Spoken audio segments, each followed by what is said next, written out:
Ano ba yarn?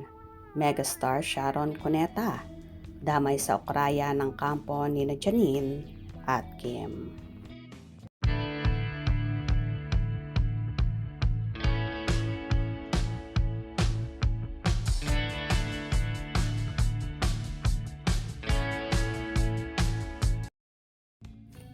Pati si Sharon Cuneta ay nadadamay o idinadamay sa iringa ng mga fans ni Janine Gutierrez at Kim Chiu.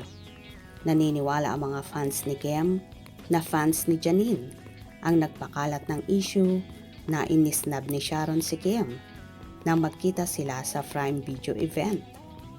May chika na habang umaakyat daw sa stage si Kim, sa ibang direksyon lumingon ang megastar, kaya hindi sila nagkatinginan.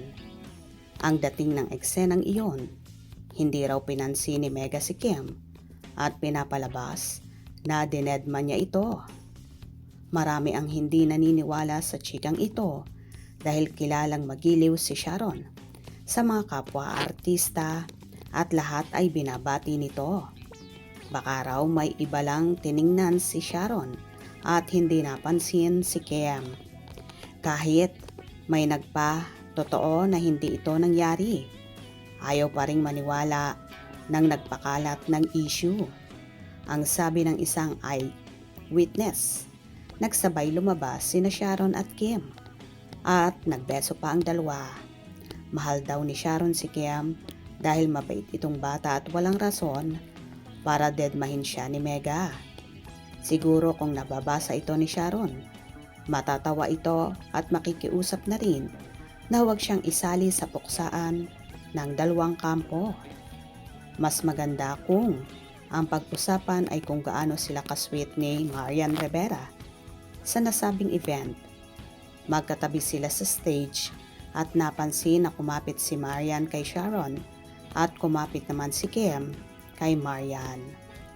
Mas gugustuhin din ni Sharon na pag-usapan ang first series na pagsasamahan nila ni Barbie Fortesa, kaya pareho silang excited.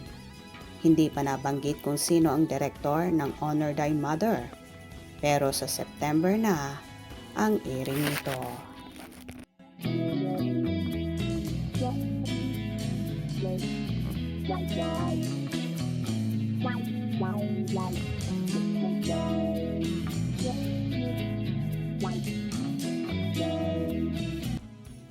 Kaloka na talaga ang mga fanny at kung ano-ano na lang issue ang ginagawa na kahit nga ang megastar ay damay sa sinasabing dedmahan ng dalawa. Anyway, wala naman talagang katotohanan ito at tanging mga fanny at bashers lang ang gumagawa nito para pagsabungin ang dalawang kampo na dedma lang naman ang mga nasabing tandem dahil hindi naman nila ikauunlad ito. Sanay na sila sa ganitong estilo at kalakaran dahil ito talaga ang mundo ng social media. Kaya please itigil na ang puksaan. Bagwas maging happy na lang tayo sa kanilang mga love life at ganun na rin sa mga serye nilang gagawin. Gets niyo ba?